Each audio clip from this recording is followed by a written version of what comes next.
The sun was barely up when Clara pulled the car to the curb at Bristol International Airport. I sat in the passenger seat, staring at my 2 suitcases waiting on the pavement like orphaned children. My hands felt heavy. Something in my chest was pulling tight, the way it does when you're about to step into water but you can't see the bottom. Clara turned to me with a smile that looked genuine, warm. The kind of smile I'd come to trust over the past 2 years, ever since Derek's accident had taken my son away and left me with only memories and a house that echoed too much. "You'll love Florida, Dad," she said, her voice soft like honey. "The warm weather, the ocean breeze. You deserve this after everything." I nodded, squeezing her hand. She pulled it away faster than I expected, or maybe I'm remembering it that way now. After what happened next, everything feels like it was always a lie. Every gesture, every word, every tear she cried at Derek's funeral. She helped me unload my bags onto the curb, gave me a quick hug, and said she'd miss me. Then she drove away without waiting to see me walk inside. Hi viewers, kindly tell us where you're watching from and what time it is. Warm welcome to the family. Enjoy the story. I stood there for a moment, watching her taillights disappear into the morning traffic. That's when it hit me, a feeling I couldn't quite name. Not sadness, not fear. Something closer to unease. The kind of feeling your body gives you when your mind hasn't caught up to the truth yet. I rolled my suitcases to the departures terminal, sat down near gate 7, and pulled out my phone to double-check my flight details. That's when I saw it. An email from Martin Kells, my lawyer. The subject line read, "Urgent, property deed clarification needed." My fingers felt numb as I opened it. "Walter," it said, "I need to confirm something important. When you signed the deed transfer last month, did you intend to give Mrs. Clara Grayson full ownership of the property with no life estate clause protecting your right to live there?" No life estate clause. Those 5 words hit like a punch I didn't see coming. I read them 3 times, 4 times, my eyes moving over the same letters like maybe they'd rearrange themselves into something that made sense. I tried calling Clara. Once. Twice. 5 times. Each call went straight to voicemail. My chest was tight now. Real tight. The kind of tight that makes you think about your heart, about how fragile it all is. About how 45 years of building a business, raising a son, loving a wife, it can all come down to one moment of misplaced trust. About 10 minutes later, my phone erupted. 12 missed calls from Clara. Then a text message appeared on my screen. "Dad, please call me back. We need to talk. Please. It's urgent. Urgent." She wanted to tell me something was urgent. But I already knew something was very, very wrong. When Lydia first saw that piece of land, it wasn't anything special. 2 acres of overgrown grass and broken fences on the edge of town, the kind of place people drove past without seeing. But Lydia saw something different. She saw home. That was 43 years ago, and I was young enough to believe that if my wife wanted something, we could build it with our bare hands and enough determination. We were broke, newly married, and hungry for something we could call ours. The bank wouldn't lend to us. Too risky, they said. Construction workers making a gamble on a dream. So we did it ourselves. Every weekend for 2 years, I'd lay foundation while Lydia planned the interior. I remember her sitting on a log, pencil in hand, sketching where the kitchen would go, where the big window would face east so she could watch the sunrise. She always loved sunrises. She'd wake before me most mornings just to sit on the porch with coffee and watch the sky change colors. I was building the business by day and building our house by night. My hands were always raw, always bleeding from something. Lydia would wrap them with bandages and tell me I was crazy. Then she'd go back to measuring drywall. That house wasn't just a building. It was proof that we could do something together. It was proof that we mattered. By the time we moved in, I was exhausted in a way that sleep never quite fixes. But the moment Lydia walked through that front door, the moment she stood in our kitchen and cried happy tears, everything made sense. Every cut hand, every sleepless night, every doubt I ever had about whether we'd make it. We raised Derek there. I taught him to fix a leaky faucet in that kitchen. Lydia taught him to bake bread in that oven. We celebrated birthdays around that dining table, watched movies on that old couch, and lived the kind of ordinary life that only feels ordinary until it's gone. Lydia got sick about 5 years ago. Cancer. The kind that doesn't ask permission and doesn't care about your plans. She fought it hard, but in the end, the house was the only thing strong enough to hold us together while we said goodbye. When she died, I thought about leaving. Finding an apartment, starting fresh somewhere without all those memories staring back at me from every corner. But I couldn't do it. That house had her fingerprints on every wall, her laugh in every room. Leaving it felt like leaving her. So I stayed. I lived alone in the place we built, kept her garden, fixed things that didn't need fixing just to feel like I was still doing something useful. And then Derek died, and suddenly the house felt like the only real thing I had left. Everything changed when Clara started visiting more often. Derek's death destroyed something in me. Not just the loss of my son, that was bad enough, but the unfairness of it all. A drunk driver. One wrong turn. One moment of somebody else's poor judgment, and my boy was gone. For the first 3 months after the funeral, I barely left the house. I didn't answer calls. I didn't want to see people or hear their platitudes about loss being part of God's plan, or time healing all wounds. Time was just time. It didn't heal anything.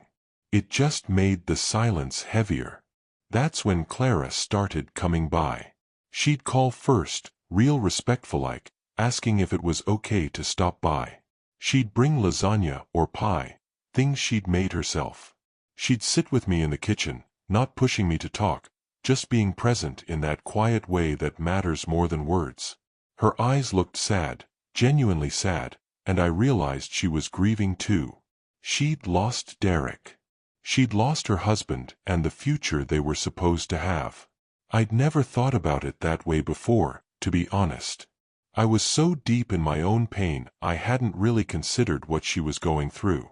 Clara was always the warm one between her and Derek.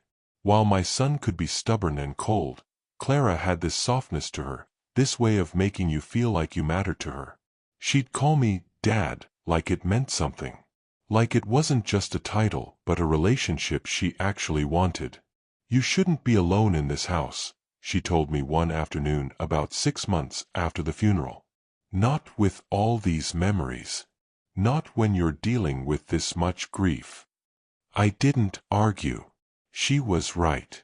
Over time, she became a regular part of my week. Sundays we'd have dinner together. She'd help me with things around the house, small repairs, yard work, organizing Derek's old stuff that I still couldn't face. She listened when I talked about Lydia. She didn't try to rush my healing or make me feel broken for struggling. Derek would want me to look after you, she said once, her hand on my arm. He always worried about you being alone, and I promised him I would. I promised him I'd take care of this family. In that moment, I believed her with everything in me. I believed that she meant it, that her love was real, that maybe God had sent her to fill the emptiness Derek left behind. Looking back now, I can see it so clearly. The setup, the careful building of trust, the way she made herself indispensable to me. But when you're drowning, you don't think about whether the hand reaching out to save you might belong to someone trying to push you under.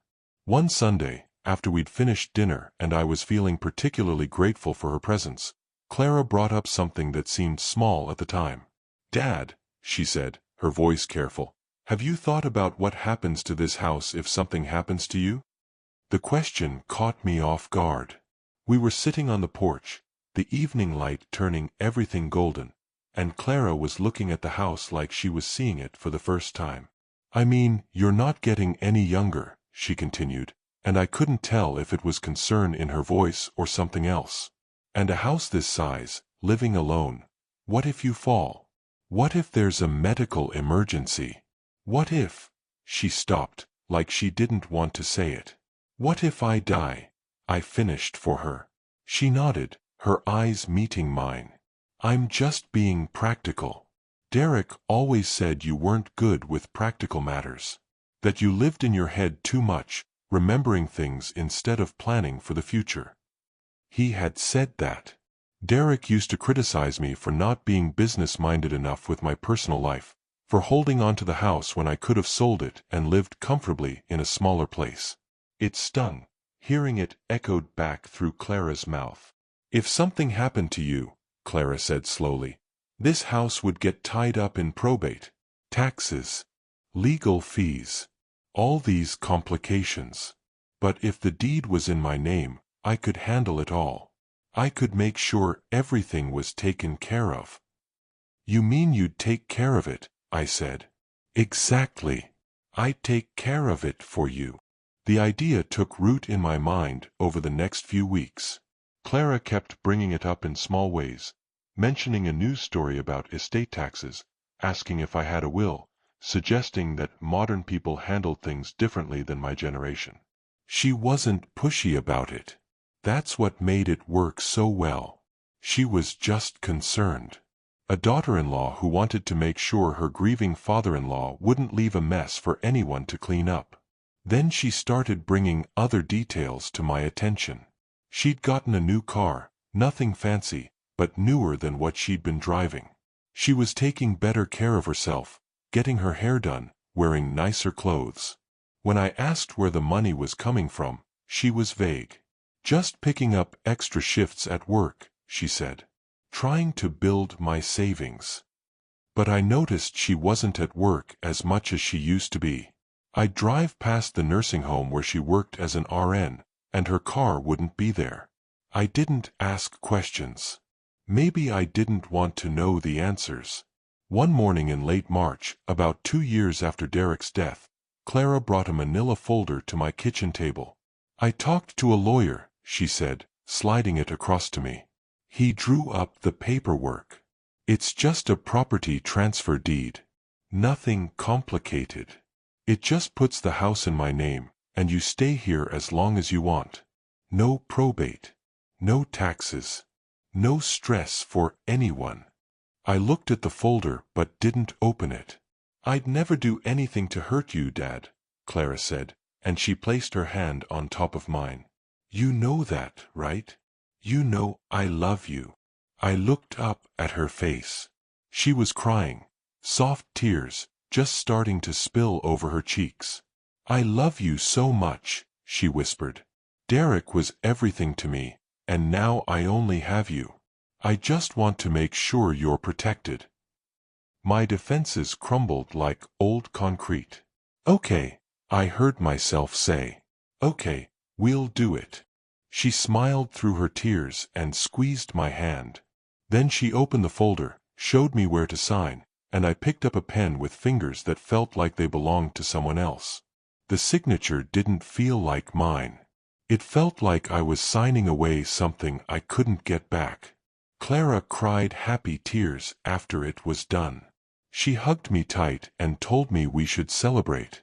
I'm going to book us a trip, she said, already pulling out her phone. Somewhere you and Lydia always talked about going. Somewhere warm and beautiful. Somewhere you can finally rest. She booked Florida. Flights leaving in 2 weeks. She packed my bags herself. She even insisted on driving me to the airport. I want to make sure you get there safe, she said. One last thing I can do for you before you relax. I didn't realize then that it would be the last thing she'd ever do for me. The 2 weeks before the trip felt different. Clara was around less, but when she was around, she seemed distracted. Excited, but in a way that felt separate from me, like I was background music to something else happening in her life. She asked me detailed questions about my passwords, my bank accounts, where I kept important documents. At the time, I thought she was just being thorough, making sure she could handle things if something happened while I was gone. I didn't realize she was inventorying everything I owned. The night before the flight, she came by to finalize my packing. I'd already thrown some clothes in a suitcase, but she unpacked it and reorganized everything. She moved things around, checked my wallet, counted my cash. All very practical on the surface. "You don't want to travel with that much cash," she said, taking $300 out of my wallet and replacing it with $50. Too risky. I let her do it. She was helping. That's what I told myself. That evening, she sat with me in the living room. My living room, I thought then, not realizing it wasn't mine anymore, and talked about the future. About how nice it would be for me to relax, to stop worrying about the house, to let someone else take care of things for a while. "I'm going to take such good care of this place," she said, looking around like she was memorizing every detail. "I'm going to make sure everything is perfect." "I know you will," I told her. She kissed me goodnight and went home. That was the last time I'd see my house the way I thought of it, as mine. The morning came too early. It always does when you're getting picked up for a trip. The sky was still dark when Clara arrived in her car, already dressed up like she had somewhere important to be. She helped me load my suitcases into the trunk. They felt lighter than they should have, like they were leaving me behind. We drove to Bristol International in silence. I was thinking about Lydia, about how much she'd wanted to see Florida when we were younger. She'd talked about it constantly. The beaches, the warmth, the feeling of being somewhere entirely new. We never made it there together. Life got too busy. The business took off. There was always something that needed attention more than our dreams did. Now, finally, I was going. And somehow, it felt like all wrong. Clara pulled up to departures and helped me get my bags out. The morning was cold, gray, the kind of morning that makes you question your decisions. She gave me a hug that felt quick, rehearsed. "You'll have the best time," she said, not quite meeting my eyes. "Just relax. Don't think about anything else. Just enjoy yourself." "Thank you for driving me," I said. "Of course, Dad." She turned and walked back to her car before I even picked up my suitcases. I watched her drive away, and then I was alone on the curb with my things, the world moving around me in that strange way airports have, everybody rushing somewhere, everybody with somewhere to be. I picked up my bags and headed inside, but something was pulling at me. Something wasn't right. My body knew it before my mind did. That's when I felt my phone buzz in my pocket, and I pulled it out to see an email from Martin Kells marked urgent. My old friend. The lawyer I'd consulted after Lydia died. He was asking me a question I wasn't prepared to answer. I sat down at a coffee shop in the terminal instead of heading to my gate. The phone felt heavy in my hand. My chest was tight, and the terminal noise, announcements, rolling luggage, voices bouncing off tile, sounded like it was coming from underwater. Martin told me to stay calm. Easy for him to say. He wasn't the one sitting in an airport, realizing the person he'd raised as a daughter had orchestrated his life like a con. "Listen to me carefully," Martin said. His voice had that lawyer tone, the one that means he's already thinking 3 moves ahead. "When did you sign that deed exactly?" "March.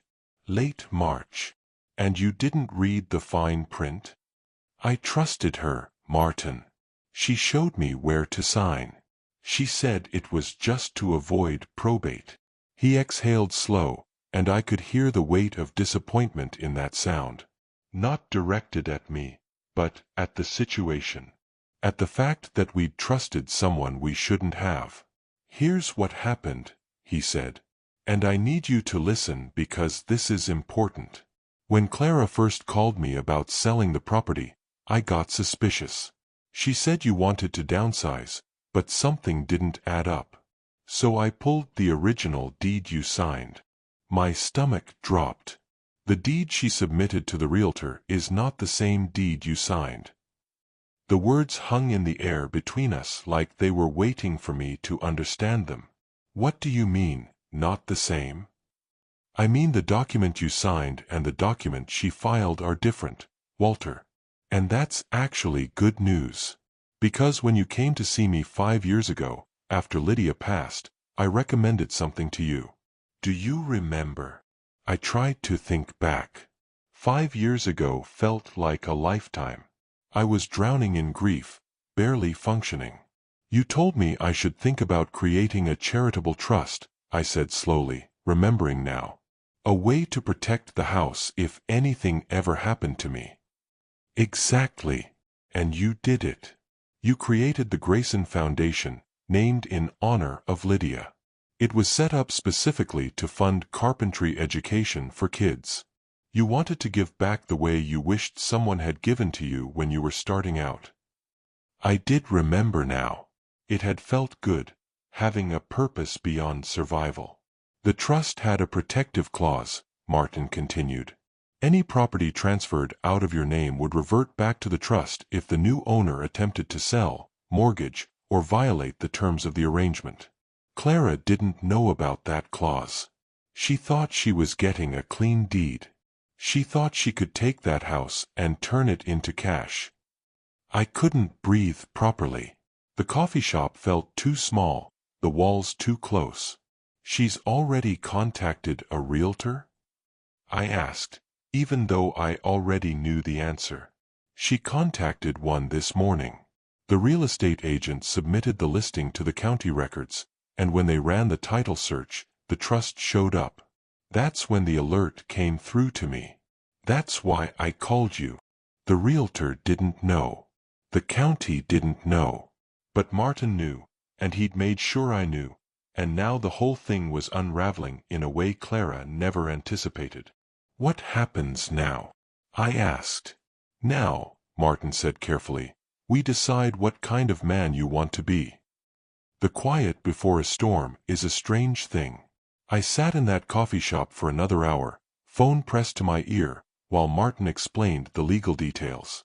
The deed Clara thought she'd won was worthless.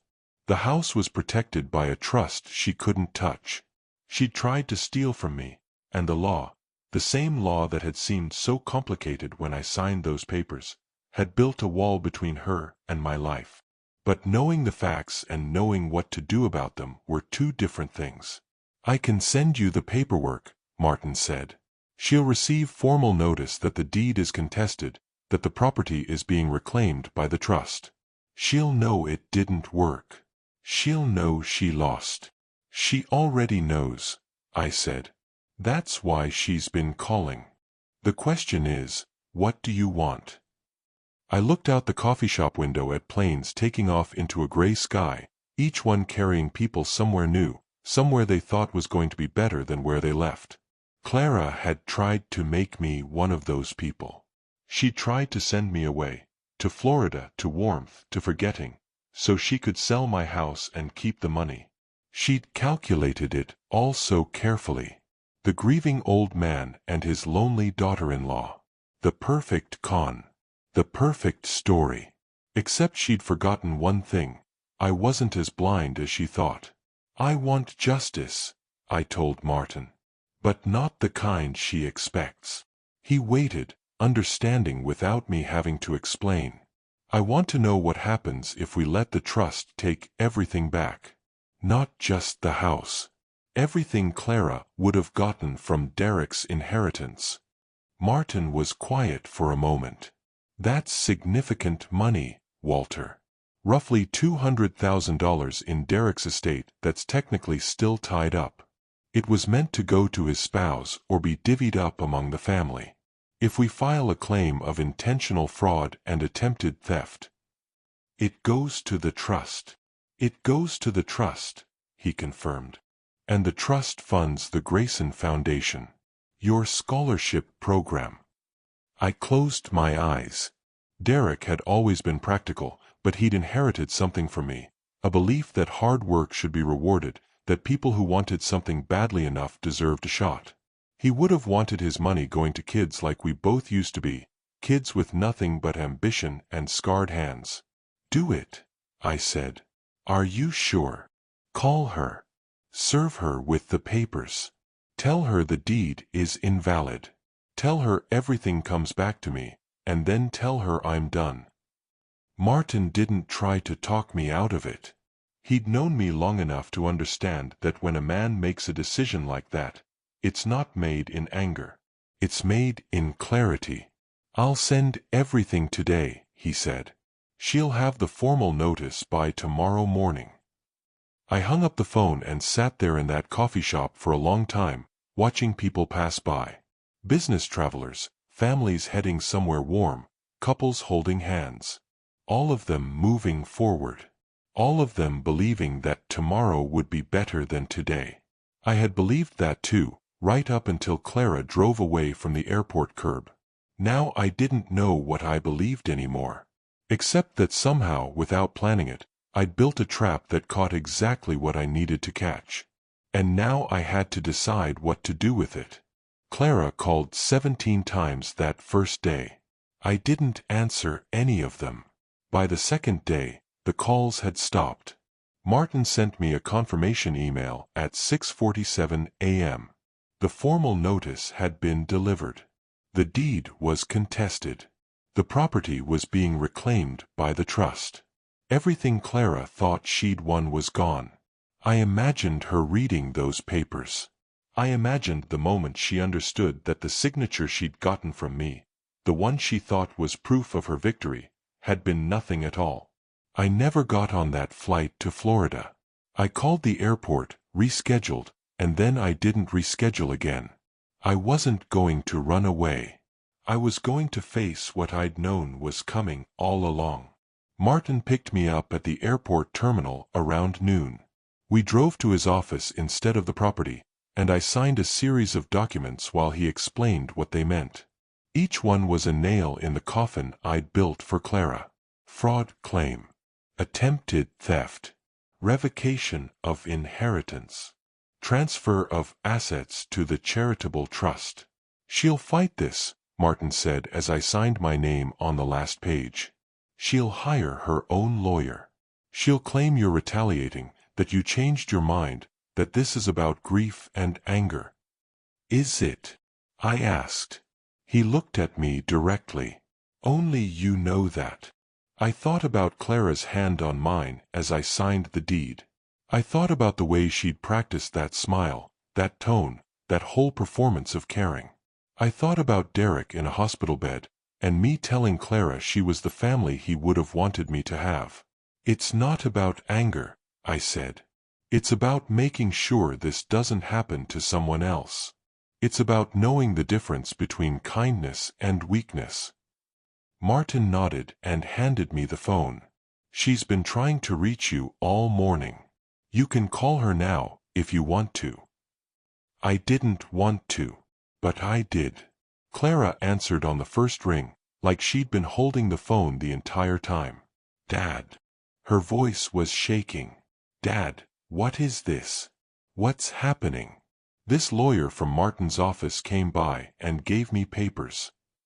I know what the papers say, I interrupted. This is insane. This is betrayal. After everything I did for you, after everything. Stop, I said. And she did. She actually stopped. Clara, I need you to listen to me very carefully. You tried to steal my house. You drove me to the airport knowing you'd already called a realtor. You sat in my kitchen and cried about Derek while you were planning how to turn my grief into profit. You didn't make a mistake. You didn't get confused about the paperwork. You meant every bit of it. I could hear her breathing on the other end, could imagine her face going white, could picture her realizing that I'd known all along, that I'd let her think she was winning, all the way up until the moment she lost. The house is being returned to my name, I continued. Derek's inheritance is going to the Grayson Foundation. It's gone, Clara. All of it. And you're done. Please, I wasn't. She was crying now, real tears, not the practiced kind. I was desperate. I was in debt. I was scared, and I just thought, You thought wrong. I hung up the phone. I didn't want to hear her excuses. I didn't want to watch her try to rewrite the story into something more sympathetic. She'd made her choice. Now she had to live with it. A week later, I stood on the porch of my house, really my house now, and watched the sun come down the way Lydia used to. The sky turned pink and orange and gold, and for the first time since Clara dropped me at that airport curb, I felt something like peace. Not happiness. Not yet. But the kind of calm that comes when you finally stop pretending and just accept what's true. The house looked the same as it always had. Same worn steps. Same blue shutters. Same garden that Lydia planted 30 years ago, still coming back every spring even though nobody's tended it in years. But something inside me felt different. Lighter, maybe. Or just emptier in the way that happens when you remove something that never belonged there. Martin came by with the final paperwork. The house was officially recorded back to my name. The trust had received Derek's $200,000 inheritance. The foundation had its first real injection of capital, enough to start funding scholarships, enough to change some young person's life the way my father's kindness had changed mine. The Grayson Foundation, Martin said, sitting on my porch, is now the largest privately funded carpentry education fund in the county. I nodded, not sure what to feel about that. Clara's lawyered up, he continued. She's going to fight the fraud claim, but honestly, Walter, the evidence is overwhelming. She's going to lose. And when she does, that's when you might hear from her again. I don't want to hear from her again, I said. I know. But sometimes we don't get to choose. We sat in silence for a while, watching the light fade. I thought about all the ways this story could have gone. If I'd been naive. If I hadn't called Martin. If I'd just let her take it all and spent the rest of my life angry. Instead, I'd built a trap and let her walk into it. Not because I was cruel, but because I'd learned something important. Kindness isn't about handing someone the keys to everything you have. It's about understanding who they really are and deciding what happens next. She sent you something, Martin said finally. A letter. I've got it in my office. Do you want me to bring it? I thought about Clara, sitting somewhere, writing words to a man she'd betrayed, trying to explain herself or apologize or make it make sense. I thought about whether opening that letter would change anything. Not yet, I said. Maybe not ever. 6 months passed. The foundation was running strong. 4 kids from the community got their first scholarships. I trained them myself, teaching them the same way my father taught me, with patience, with precision, with the understanding that what you build with your hands matters because it's real. The lawsuit went through. Clara lost. She appealed. She lost again. And then one morning, I got a call from a number I didn't recognize. It was Clara's mother. She asked if we could meet for coffee. I almost said no. But there was something in her voice, a kind of weariness that suggested she was carrying the weight of her daughter's choices, and that weight was breaking her.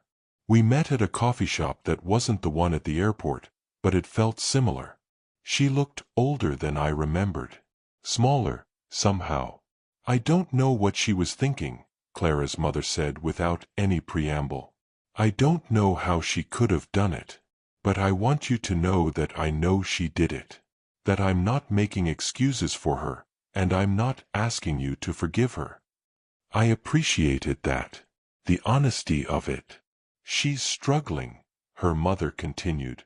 She lost her job. She can't get another one. Nobody wants to hire someone with a fraud conviction. She's living with me, and she just sits in her room. I thought maybe, if you knew that she was suffering consequences, maybe it would matter to you. It does matter, I said. But not in the way you think. Clara's mother waited for me to explain. I don't want her to suffer, I said. Suffering doesn't fix anything. It just spreads. What I wanted was for her to understand that there are consequences when you betray someone. That actions matter. And I think she understands that now.